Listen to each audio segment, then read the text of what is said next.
Di video yang lalu, Ilmunisia cukup banyak membahas tentang planet Mars. Planet ini memang memiliki daya tarik yang luar biasa bagi manusia. Mars adalah salah satu planet terdekat dari Bumi. Planet ini dikagumi di masa lalu dan diidamkan sekarang ini.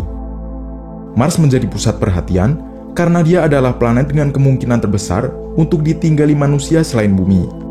Mars tidak begitu jauh, mempunyai beberapa komponen pendukung kehidupan termasuk air, walaupun jumlah dan bentuknya terbatas, dan mempunyai masa lalu yang serupa dengan Bumi.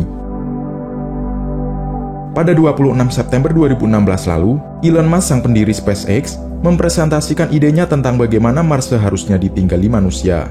Dia mengungkapkan bahwa kolonisasi Mars bukan hanya mungkin, namun dapat dilakukan dalam waktu yang dekat. Salah satu poin yang dia tekankan adalah menggunakan reusable rocket atau roket yang dapat digunakan kembali. Mengapa reusable rocket itu penting? Karena roket yang digunakan untuk penerbangan luar angkasa konvensional sekarang ini memakan biaya yang cukup besar. Dan setelah penerbangan dilakukan, roket-roket tersebut akan terbuang. Tidak bisa digunakan kembali karena memang dirancang untuk sekali pakai. Jika kondisi ini dapat dirubah, maka misi pengiriman manusia ke Mars dapat dilakukan dengan biaya yang lebih murah. Menurut Elon Musk, agar sukses, maka penerbangan ke Mars tidak boleh terlalu mahal. Sekarang, satu misi ke Mars bisa membutuhkan miliaran dolar untuk sekali penerbangan. Reusable rocket mungkin bisa mengurangi sekian juta atau sekian miliar dolar, namun biayanya masih tetap saja mahal. Musk memprediksi, jika mau affordable, penerbangan ke Mars harus berbiaya setidaknya sekitar 200.000 dolar Amerika Serikat atau sekitar 2,8 miliar rupiah per orang. Harga tersebut dapat dicapai dengan cara memperbanyak manusia yang dikirimkan per sekali penerbangan. Dengan roket yang sekarang tengah dikembangkan oleh SpaceX, Elon Musk yakin bisa menerbangkan 100-200 orang dalam sekali kirim. Ini tentu bisa mengurangi harga per satu orang pengiriman ke Mars. Namun ada satu lagi masalah di sini. Jika 100 orang dikirimkan dalam satu misi, apakah ada infrastruktur di Mars yang bisa menampung orang sebanyak itu?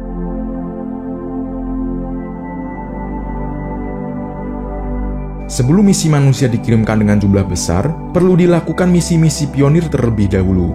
Misi-misi tersebut bisa dalam bentuk misi orang ataupun misi robot, yang bertujuan untuk menyiapkan infrastruktur yang dibutuhkan manusia dalam jumlah banyak. Tujuan Elon Musk adalah menciptakan lingkungan yang bukan saja digunakan temporer atau sementara, namun juga permanen. Ide ini tentu saja sangat besar, mengingat planet Mars sekarang belum mampu kita sebut sebagai habitable planet. Air memang ada, namun sulit untuk diperoleh dan jumlahnya sedikit. Oksigen tidak ada, dan magnetic field yang berfungsi untuk menjaga dari radiasi matahari tidak terbentuk. Belum lagi, masalah gravitasi yang hanya sepertiga dari yang bumi punya. Target yang ingin dicapai Elon Musk adalah 1 juta orang penghuni Mars. Dengan jumlah seperti itu, kelangsungan hidup manusia di planet tersebut akan mampu independen secara keseluruhan. Memang, studi mendalam tentang berapa jumlah yang ideal untuk sebuah peradaban di planet lain dapat berjalan dengan baik masih belum dilakukan secara mendalam. Namun, dengan hitungan kasar sekarang ini, angka 1 saja barangkali adalah yang paling rasional. Nah, sekian video Ilmunisia kali ini. Semoga bermanfaat dan menambah wawasan astronomi kalian.